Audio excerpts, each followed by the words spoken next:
আবু সাইদ এই বিপ্লবের প্রতিচ্ছবি, প্রতীক।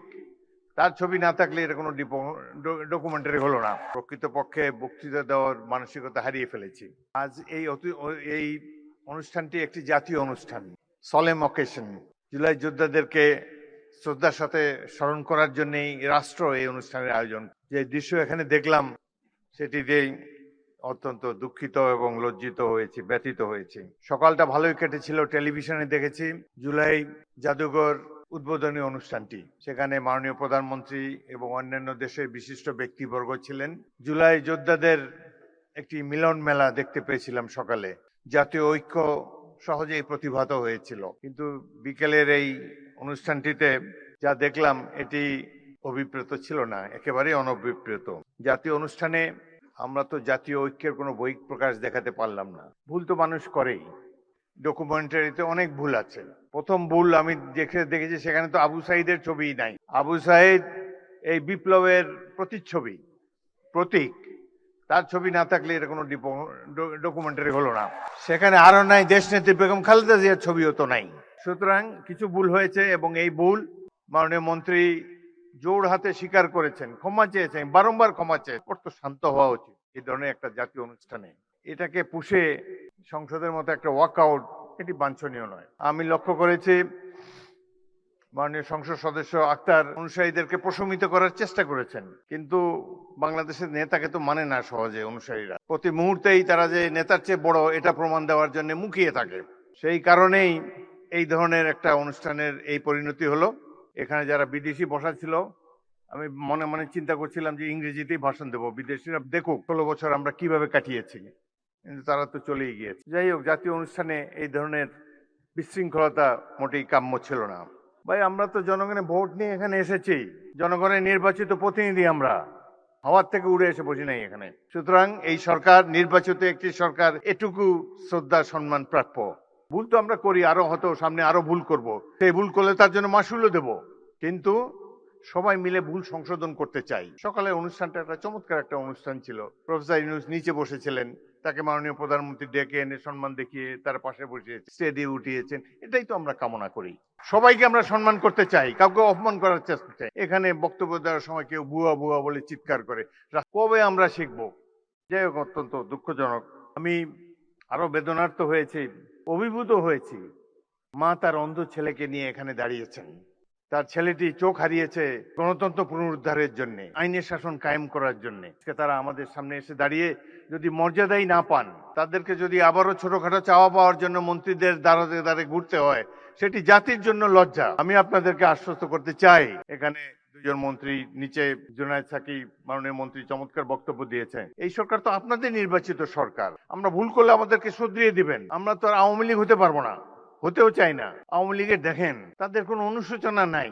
এত অন্যায়, অবিচার, খুন, গুম, মানি লন্ডারিং, হত্যা, নির্যাতন, আয়নাঘর, এতে তারা কোনো লজ্জাবোধ করে না। আবার বলে যে ডিসেম্বর মাসে আসেন, দেশে এসে পদার্পণ করবেন। আমরা অপেক্ষা করে আছি, আসেন দেশে। দেশে আছেন, দেখা হবে ইনশাল্লাহ রাজপথে। 27 বছর বয়সে মুক্তিযুদ্ধ করেছি, এখন 82 বছর বয়সে আরেকটা করব বাংলাদেশের জন্য। বাংলাদেশের জনগণের শাসন, গণতন্ত্র চিরস্থায়ী করে যাব আমরা।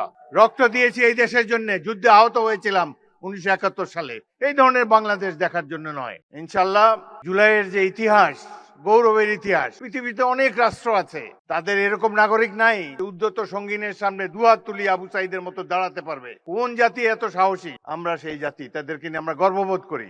আপনারা যারা এখানে এসেছেন, জুলাই যোদ্ধারা, মন খারাপ করবেন না। যারা জীবন দিয়ে গেছে 71 সালে, তারাও কিছু পায় নাই। আপনারাও যা প্রাপ্য হয়তো পাবেন না, কিন্তু এই সরকারের কাছ থেকে নিশ্চয়ই সম্মান আপনারা পাবেন। আমরা সেই সম্মান আপনাদেরকে দেব। গরিব দেশে যতটুকু সাধ্য আছে সবকিছু উজাড় করে দেব আপনাদের কল্যাণের জন্য। বাংলাদেশের এই সরকারের সবচাইতে গুরুত্বপূর্ণ কাজ, জুলাইতে যারা আত্মাহুতি দিয়েছে সেই সব পরিবারের রক্ষণাবেক্ষণ করা। এটাই সবচেয়ে পবিত্র দায়িত্ব। যারা আহত, চোখের দৃষ্টি হারিয়েছে, অঙ্গ হারিয়েছে, তাদেরকে সুস্থ করে তোলা এই সরকারের পবিত্র দায়িত্ব। ইনশাল্লাহ আমরা সবাই মিলে সেটি পালন করব। জুলাই গণঅভ্যুত্থান আমাদেরকে রাষ্ট্র পুনর্গঠনের সুযোগ এনে দিয়েছে। আমাদের লক্ষ্য হওয়া উচিত একটি গণতান্ত্রিক, ন্যায়ভিত্তিক, দুর্নীতিমুক্ত বাংলাদেশ, যেখানে প্রতিটি নাগরিক সমান অধিকার ও মর্যাদা পাবে। আজ আমরা একটি নূতন যাত্রার সূচনা পর্বে দাঁড়িয়ে আছি। এই যাত্রাপথ সহজ নয়। মতের ভিন্নতা থাকবে, কিন্তু জাতীয় স্বার্থ, গণতান্ত্রিক মূল্যবোধ এবং দেশের স্বাধীনতা সার্বভৌমত্বের প্রশ্নে আমাদের ঐক্য, সংযম ও প্রজ্ঞার পরিচয় দিতে হবে। আমাদের সজাগ থাকতে হবে যাতে কোনো বিভাজন, কোনো বিদ্বেষ বা কোনো সংকীর্ণ স্বার্থ যেন আমাদের জাতীয় অগ্রযাত্রাকে ব্যাহত করতে না পারে। আজকে এই দৃশ্যটি একেবারেই অনভিপ্রেত ছিল। ভুল ত্রুটি তো হবেই মানুষের, সেটি আমরা সবাই মিলে শুধরে নেব। কোনো কিছুই তো পারফেক্ট না, মানুষ তো ভুল করতেই পারে। কিন্তু এইভাবে যে বিদেশি অতিথিদের সামনে যে নাস্তানাবুদ হলাম, এটি আমাকে খুবই ব্যথিত করেছে। এবং এই ঘটনায় সবচাইতে খুশি হবে যিনি পাশের দেশে বসে আছেন, তার জন্য অত্যন্ত আনন্দের একটি দিন। যাই হোক, আমরা এটার থেকে ভবিষ্যতেও শিক্ষা নেব। আমি ধন্যবাদ জানাই সরকার সমর্থক যারা এখানে বসে আছেন, আপনারা যারা ধৈর্য ধরে রেখেছেন, কোনো পাল্টা কথাবার্তা বলেন নাই, সেই জন্য আপনাদেরকে ধন্যবাদ জানাই। আসুন, মহান জুলাই গণ অভ্যুত্থানের চেতনাকে হৃদয়ে ধারণ করে ঐক্য, দেশপ্রেম, সততা ও পারস্পরিক শ্রদ্ধার শক্তিতে আমরা এগিয়ে যাই। শহীদদের রক্তে অর্জিত এই নতুন সম্ভাবনাকে আমরা একটি বৈষম্যহীন, গণতান্ত্রিক, ন্যায়ভিত্তিক, মানবিক ও সুধী সমৃদ্ধ নতুন বাংলাদেশ নির্মাণে দৃঢ় অঙ্গীকারে রূপান্তরিত করি। 1971 মহান মুক্তিযুদ্ধ সংগঠিত হয়েছিল গণতন্ত্র প্রতিষ্ঠার জন্য। 71 এই জনযুদ্ধ ছিল গণতন্ত্র প্রতিষ্ঠার যুদ্ধ। একইভাবে জুলাইয়ের এই যুদ্ধ ছিল গণতন্ত্র প্রতিষ্ঠার জন্য। কেউ বলতে শুনেছি, আমরা কি নির্বাচনের জন্য জীবন বিসর্জন দিয়েছি নাকি? নির্বাচন তো গণতন্ত্রের অনুষঙ্গ। এই দেশে যতদিন গণতন্ত্র থাকবে, সাধারণ মানুষের মত প্রকাশের স্বাধীনতা থাকবে, ততদিনই আমাদের স্বাধীনতা সার্বভৌমত্ব অক্ষুণ্ণ থাকবে। সুতরাং গণতন্ত্র কোনো হেলাফেলার জিনিস নয়। যাদের জনগণের সামনে দাঁড়াবার শক্তি নাই, যাদের সেই অতীত নাই, জনকল্যাণ যাদের মাথার মধ্যে নাই, তারা নানা ধরনের তত্ত্বের সমাবেশ ঘটাবে।